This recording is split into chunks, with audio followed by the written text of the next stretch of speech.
In July of 2015, and again in 2016, students of the Bamfield Marine Science Centre and the University of Victoria participated in archaeological field schools in Barkley Sound on the west coast of Vancouver Island.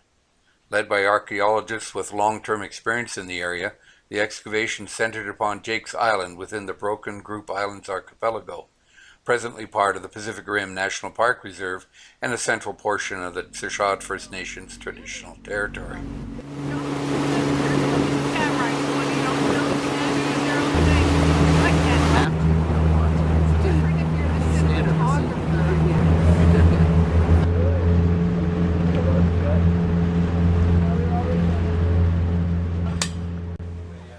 The first day of the 2015 portion of the project centered upon establishing the excavation units with general explanations and instructions for the students. Joking?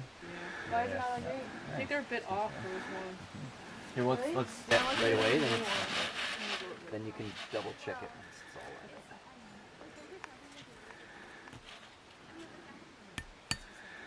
straightened out. Is it about 100? Should be 100 from the inside corner. So this will go into like a vial. Do we have a vial that's not being used? Like a big one? And then minus 163 minus what we had for the measurement. Are you using that? We can get you another one. It was 187, so are we 100% I have sure? them. That's like quite a bit off. I didn't want them to get covered. face. I thought it was Quite a bit 160 last time. It was 180 something last It time. was 187 last time. This is a finished bag of umbo. I would trust this one more kick. Yeah. So watch this level. The level's really weird on the other one. It's like it doesn't move and all of a sudden it jolts across. So for me to get You don't have a lot. You can say low to moderate. Okay, you had the experience. Please share your knowledge. My other tip is when you push it rotate it every way. It makes You can say they're isolated, articulated raise it up too because elements. it's a hard time going through there. Otherwise, Raise that scan. part like for Are there any free buckets? I haven't. Can you run it? I didn't bring any chalk. charcoal. Yeah. Yeah. This is pretty simple. I hope we do this one right. Well, You guys have new fauna back. Give me that. I swear we did it right. we did. We did it two Two times. different elevations. Dark, greasy, fluffy, clayey kind of sediment. And then there's the shell-rich sediment that's outside of that in the northwest corner. So then the hell with it. When you do good ready. Recovered materials from the midden deposits are sifted in wire mesh screens to separate the soil from faunal remains and artifacts not detected during the excavation process. Just from 6. From right where okay, yeah. I just need that one again because that's the only one that's not matching up. Percussion cores were employed to detect the depth of the cultural deposits in various areas of the site not excavated. The resultant cores also provide samples of the site stratigraphy.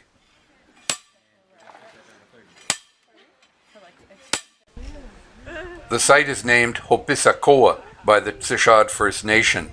Its regular use for a long period of time is attested to by a number of canoe runs, which are cleared areas on the beach fronting the midden. They facilitated access by dugout cedar canoes. I'm learning. Part of their instruction involved the students learning mapping skills. We're taking. We're going to average all of these. Maybe one right there or something on that rock. We're going to average all of these elevation points and then Maybe say, on the big one. So you know, there's roughly. variability. The students learned techniques needed to define the limits of the beach fronting the site, as well as the midden itself. Still the same.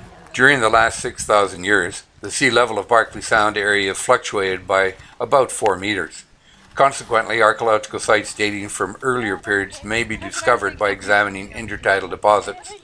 To this end, test pits were opened at times of particularly low tides, in this instance providing positive results with the discovery of several stone artifacts. The 4 days of field work of 2015 established Hopisakoa as a site worthy of more thorough examination, resulting in plans for a second, more lengthy excavation the following year. The first task of the 2016 fieldwork was to dig out the backfill of the previous year's excavation units, so as to continue the examination of the midden deposits in the same locations. So that folded in. So if you can imagine, you can be a little archaeological here, when we're backfilling a unit, we line it with a tarp, and we're just shoving buckets and buckets of dirt in. The edges may have folded in. Andrew, can I take your bucket for you? Here. Look at how close this is. I know. Yep, you'll be fine. So we want to really be attentive at this point to, like what Derek is doing, looking at things that are sloughing off, that are uncompacted sediments versus sediments that are intact. So at this point, we still are going down more than we're cleaning up the sidewalls, but it's a good exercise to think about that. Try to clean the walls up until all the dirt is out. Want me to hold this? Okay, go for it. Just want to shave off that corner here, Andrew. Just get that in the tarp. Just chunk that off by the line. You guys are on intact site. That is, I can't remember the dates under there, but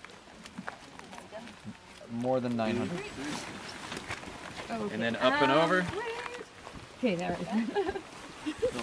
Nicely done. Alright. And then Now we do the same 2 meters.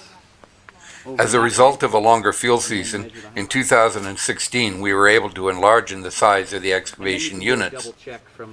The excavation site is presently within the Pacific Rim National Park Reserve, thus enabling mutual assistance between project leaders and park personnel. Test locations. Shell midden landform.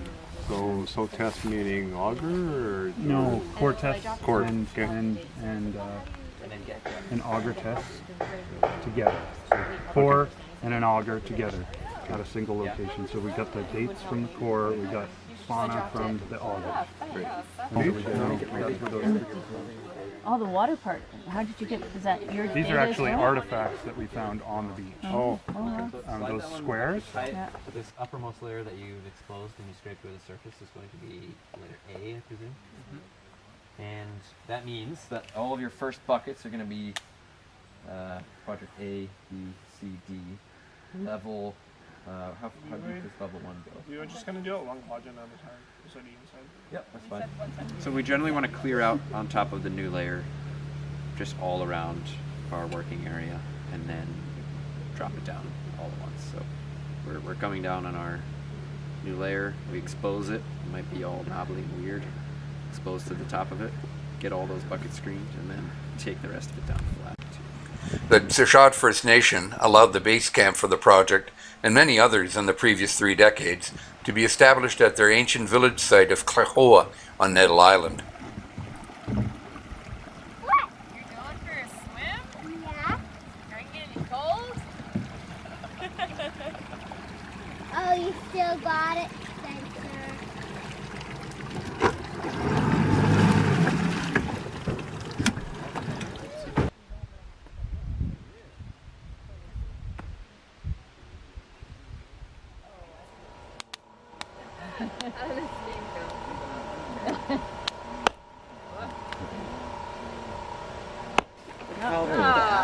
We didn't spend much time out in the Broken Grounds because the logistics were a bit of a difficult out here. We didn't have anywhere to stay out here. Boat access was a real hassle to get out here. We did get out once in a while with the Warren Service and look at some of the campsites, and usually it was associated with they were starting to install solar privies. So we had an opportunity to come up with them, do impact assessments associated with those privies. Building upon the previous year's methodology, water screening became the dominant method of collecting non-in situ fauna and artifacts. What I'm going to do now is I'm going to give you this. This is our crack. going to get a trowel, bring a trowel? Oh no, sorry, I'm Oh well, whatever, fine. We're just going to dump the same material in, right?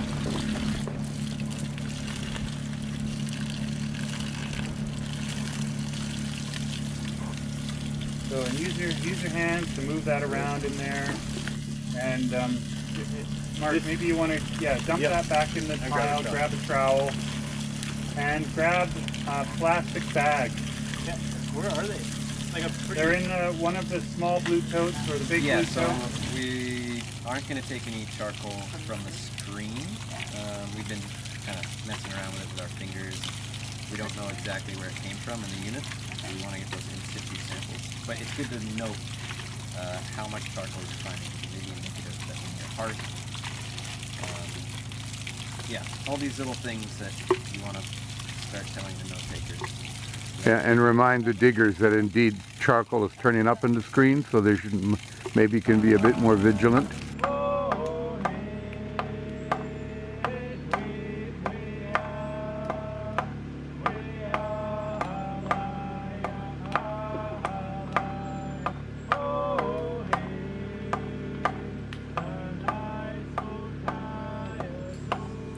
Two Sechot First Nation members employed as beachkeepers within the park, along with one of the project co-directors, welcome a guided kayak tour group to the site. Public education is an important aspect of all archaeological excavations. With increased knowledge comes increased appreciation and respect for the many heritage sites within the area.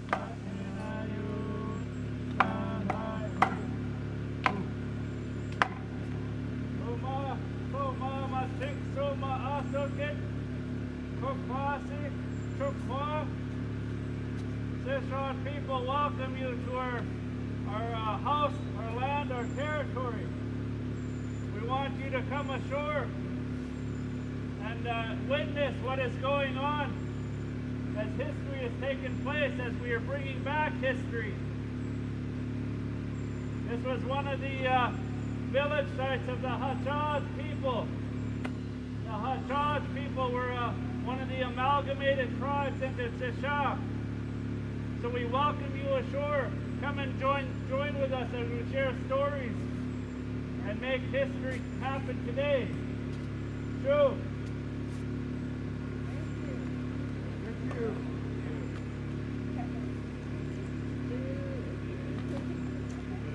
We got Hank. Good morning. And then we got Aaron. And they're beach keepers. And you know what beach keepers are? Have you been told? There's a contract with Parks Canada with the Sechot First Nation. This is their hahopli, means traditional territory language. And so they're, do you want to say this part rather than me tell? Go ahead then. Are you sure? Yeah. Okay. So They're one of us, you know, my they're a meet and greet. They're going out. They're talking about their culture, about their history with folks such as you, but usually people who are camping in one of the designated sites, and they're not. You know, you're out here for an hors d'oeuvre. And if you stay longer, you're getting second course and main course and dessert and all that. So we've been doing major sites that take big crews, 30, 35, 40 people. We're there for 2 months, and we come back year after year until we get some sort of sense of knowing what's going on and dates. The older sites that we're getting of Arctic Sound, the oldest component sites anyway, go back 5,000 years and a bit. And does that mean people arrived here all of a sudden and populated 4 or 5 major villages 5,000 years ago or 5,100 years ago? No, it's sea level change. The oldest sites are underwater. During the course of excavations, careful measurements are taken which allow a 3-dimensional reconstruction of the excavated portion of the cultural deposits, while dry and wet screening makes possible the collection of microfaunal remains. Larger sea and land mammal and fish remains are typically found in situ.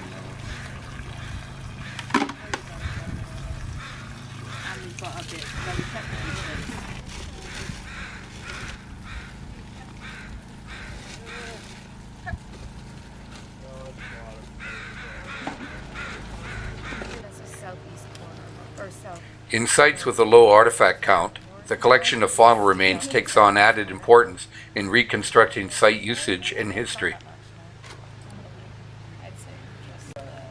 Detailed level notes are a crucial aspect of excavation methodology. They contain detailed descriptions of changing matrices, cultural features, faunal remains, and artifacts recovered. Unique species as well. Like I really want to find bluefin tuna. I don't know if we'll find it. We haven't found any whale bones that are like big honking whale bones yet. We want to find those. Think about how that matters to you as you skim the trowel. Each skim of the trowel is, you know, 10, 20 years, could be. And that's pretty neat to think about, going back in time in that short vertical space, that far. More practically, how far back in time are we going to get to go? We'll find that out in the next 5 days, but we want to keep the care, now that we're totally up to speed on methods and recovery and process, keep that in mind as we go further down into the site. Photography is an important tool for site excavation records. To avoid distracting shadows, on occasion creative techniques are employed.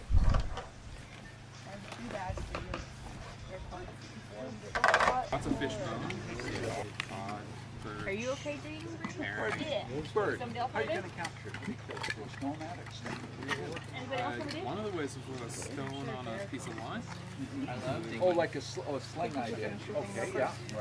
Yeah. I don't know if you exactly. In order to place Hopisakoa in its proper ethnographic and archaeological context, the students were taken to visit a number of other sites.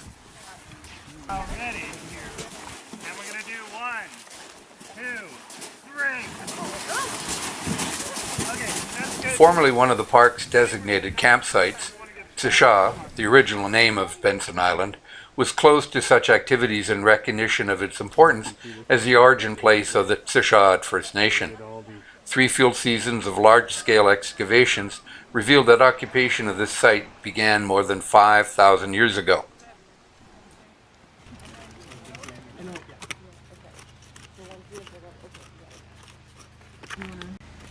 Excavations in coastal shell middens often reveal a complex stratigraphy of concentrated shell, indicating dump areas alternating with dark matrices with significantly less shell, which can signify ancient house floors. Supporting it as we go down.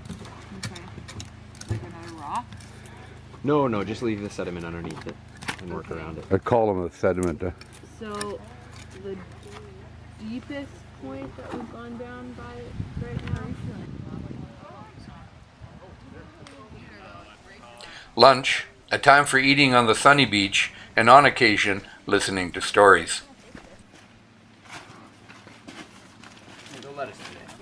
I was really untutored, but hopefully aware of some of the things one should and should not do, and part of that process of getting information that I talked about that was related to archaeology, so I could improve what I did archaeologically by having some ethnographic base, was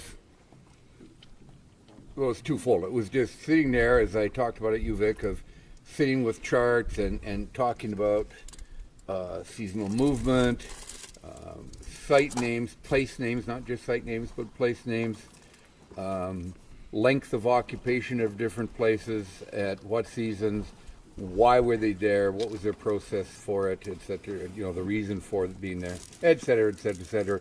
Territories, I talked about that at UVic, territorial boundaries, and changes through time to that if they were known.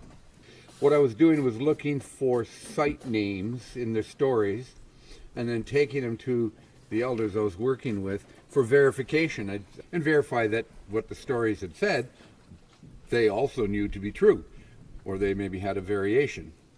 Because we're working 70 years, 60 years later than Sapir, and 100 years after Blenkinsop, so the knowledge as it's passed along does have a tendency to change.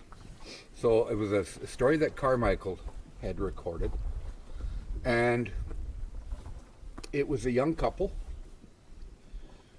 with an infant who were a Sishat couple who were fishing on the Somas River. Oh, and the younger brother of the man of the couple, the father of the baby, was in the canoe, or in a canoe too, and they were fishing just above. It was salmon spawning time. And they loaded up the canoe, and it was they had as much as the canoe could hold. So now it was time to shoot the rapids and go downriver. And they shot the rapids, and as they were going through the rapids, canoe overturned.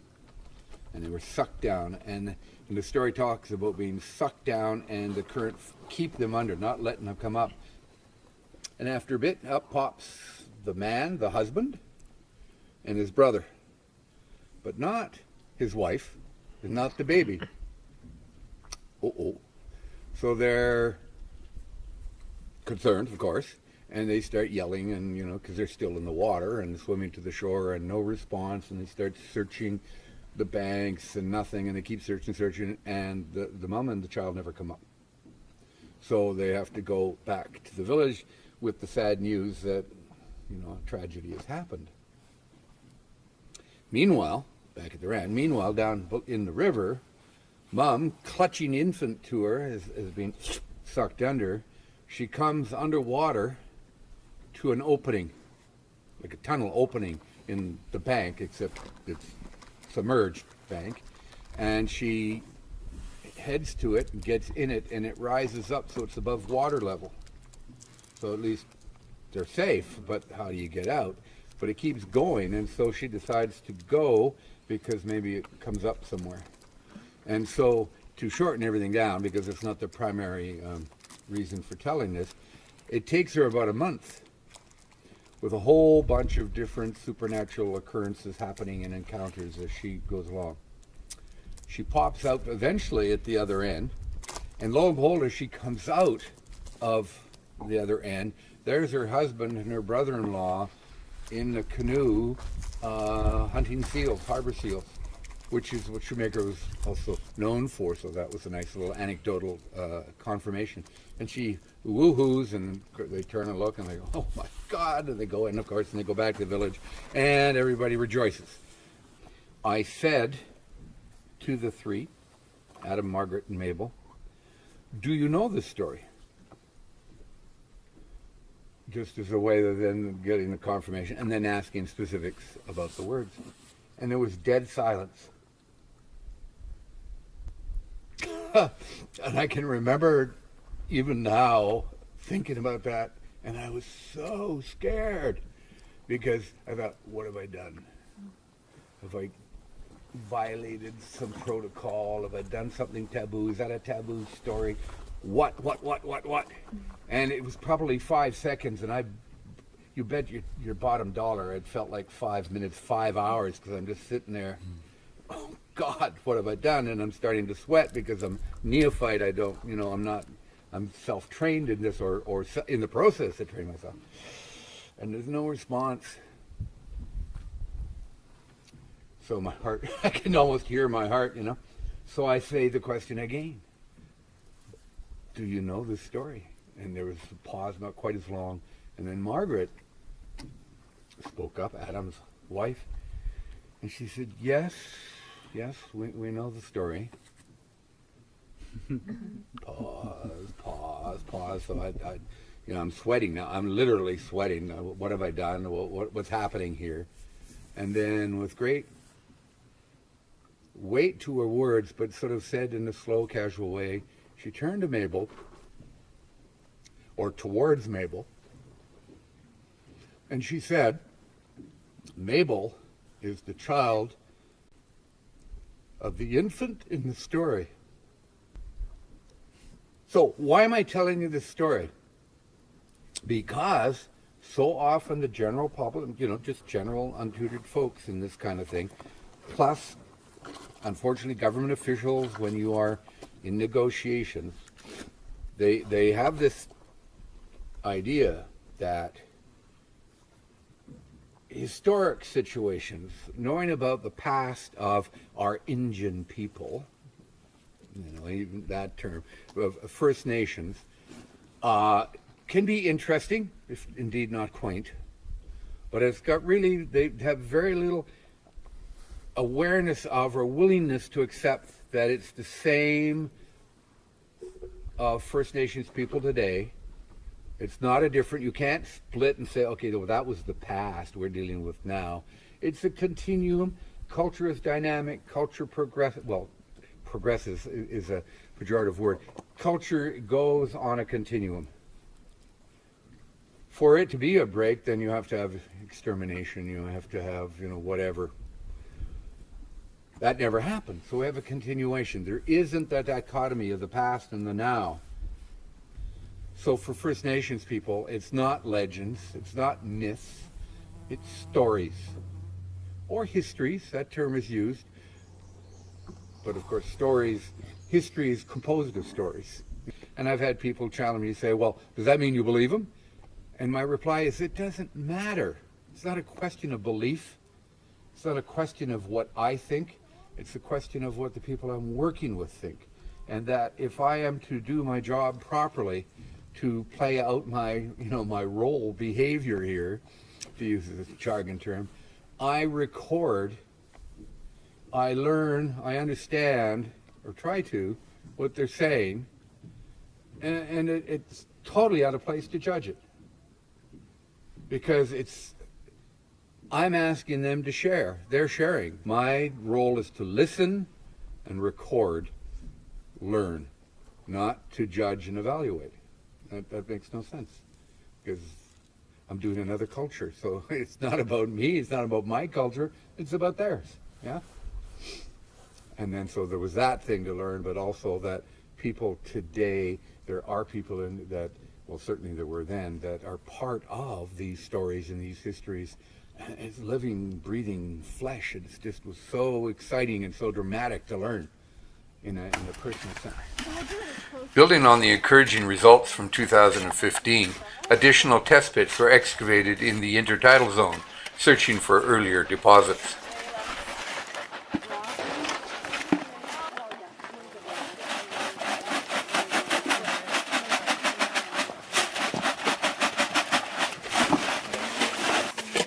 Kind of like a glorified shovel test.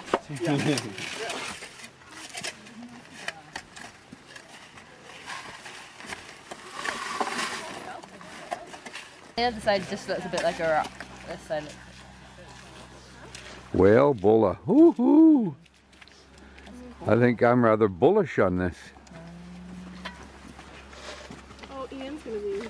Oh, right through my tongue. Yeah. Oh, Kelda's not even bringing back the news.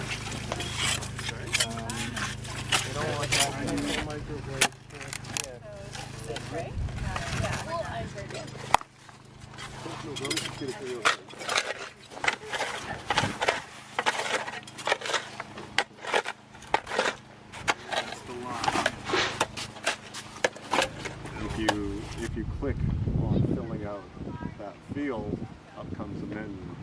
Is this a canoe run, or is it a fish trap? As in the first field season, students received instruction on site mapping, employing handheld devices as well as more traditional equipment. We'll rely on the mobile mapper for the horizontal placement, but that's not good with elevations. This is good with elevations as long as we have it level. I can see your chest. Okay. I like to do the big layer chunks first. Even surface, it's good to do surface and then depth of excavation, just so you have your full scale there. And then you can start filling in detail in between. So get your surface, get your depth of excavation, and then start doing the layer changes, the major ones. So you get your A, you get your B, you get your C, and then now that you've got those distinctions, you can start drilling down even farther. You can start getting bits of FCR, you can start getting patches and lenses. Ooh, we're perfect and here. stuff you may not have captured during your excavation will be apparent in the wall. Like When an excavation unit is completed, accurate scale drawings are made of its stratigraphy, creating a vertical map of the culture deposits in that portion of the site. 6, what is that, 7? So bottom of B to bottom of C. Yeah. Yes.